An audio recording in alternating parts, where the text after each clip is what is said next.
Baik, memang saya harus akui dan masyarakat juga memahami, begitu mendengar kata bedah plastik, konotasi yang sering kali muncul dalam benak masyarakat adalah bidang bedah estetik.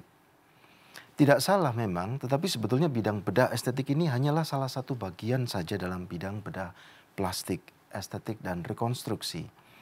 Untuk bidang bedah estetik, seperti juga pada bidang bedah rekonstruksi, dunia bedah plastik merupakan dunia kedokteran yang dapat membantu mereka yang membutuhkannya, itu mulai dari kepala sampai ke ujung kaki.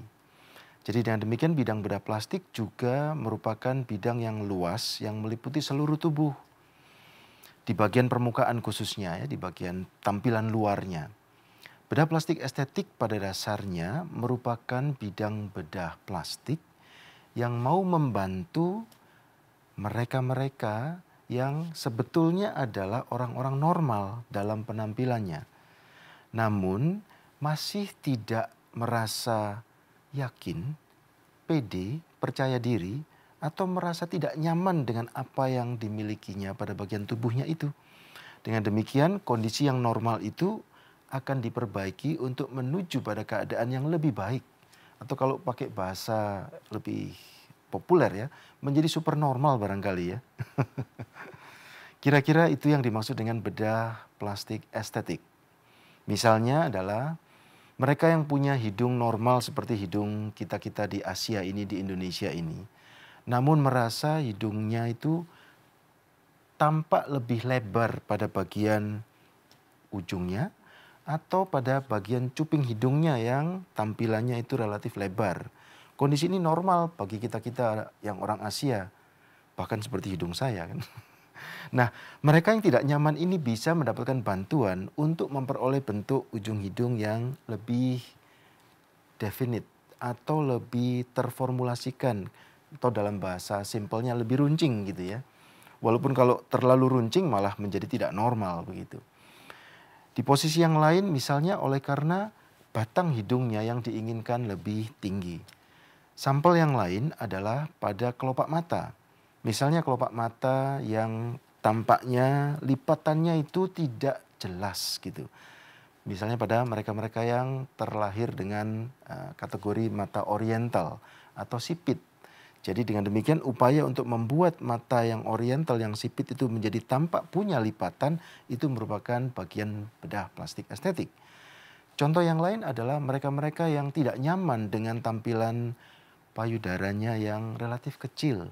Sehingga mereka merasa sulit dengan pada waktu ingin berpenampilan dengan menggunakan baju yang lebih tampak lebih baik gitu ya. Sehingga mereka yang ingin menambah ukuran volume payudara ini juga merupakan bagian bedah plastik estetik. Di sisi yang lain ada yang tidak disadari bahwa mereka-mereka yang diberi hadiah payudara yang terlalu besar itu tidak semata-mata ingin menjadi lebih cantik karena mau menjadi super normal begitu. Tetapi kondisi payudara yang besar itu dapat demikian mengganggu. Sehingga bedah plastik dapat membantu mereka-mereka ini untuk mendapatkan payudara yang lebih proporsional. Jadi operasi mengecilkan payudara untuk membantu mereka lepas dari penderitaan tidak cuma psikologis, tapi juga dalam hal ini adalah beban fisiknya.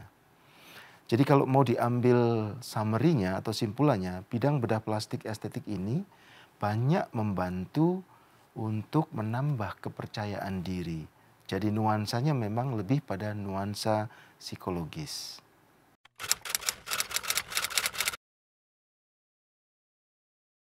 Memang tidak dapat dipungkiri, bidang bedah plastik estetik ini memiliki singgungan dengan beberapa bidang yang lain dalam dunia kedokteran di Indonesia ini dan juga di dunia. Tetapi secara khusus di Indonesia, kata estetik ini juga dimiliki oleh bidang pelayanan kulit, yaitu yang diberikan oleh dokter spesialis kulit dan kelamin. Tetapi Indonesia hanya mengenali dua spesialis dalam bidang estetik ini, yaitu bedah plastik yang membidangi bedah estetik dan juga pelayanan dalam bidang area kecantikan untuk bidang bedah plastik. Tetapi juga ada bidang kulit, yaitu bidang kulit dan kelamin.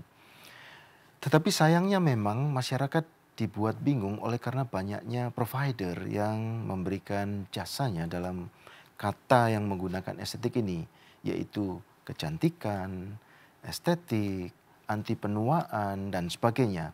Secara umum masyarakat dapat merujuk pada IDI, yaitu Ikatan Dokter Indonesia. Profesional kedokteran ini diayomi oleh organisasi profesi yang bernama IDI. Nah, khusus untuk bidang bedah plastik estetik, masyarakat tidak perlu bingung karena dapat mengakses situs yang dimiliki oleh profesi bedah plastik, yaitu PERAPI, Perhimpunan Dokter Spesialis Bedah Plastik, Rekonstruksi dan Estetik, www.perapi.org. Nah, bidang yang lain atau area yang lain yang dapat dirujuk adalah situs-situs yang dimiliki oleh Universitas Indonesia. Dalam hal ini bisa merujuk pada Departemen Bedah Plastik atau juga RSCM, Rumah Sakit Cipto Mangunkusumo, yang melalui situsnya pula masyarakat dapat mengakses yang mana yang profesional dalam membidangi bedah plastik estetik. Tentu saja pelayanan bidang bedah plastik ini diharapkan dapat diberikan secara bertanggung jawab oleh dokter bedah plastik yang memang berlisensi memberikan praktik pelayanan bedah plastik secara resmi di negara kita ini, di Indonesia ini.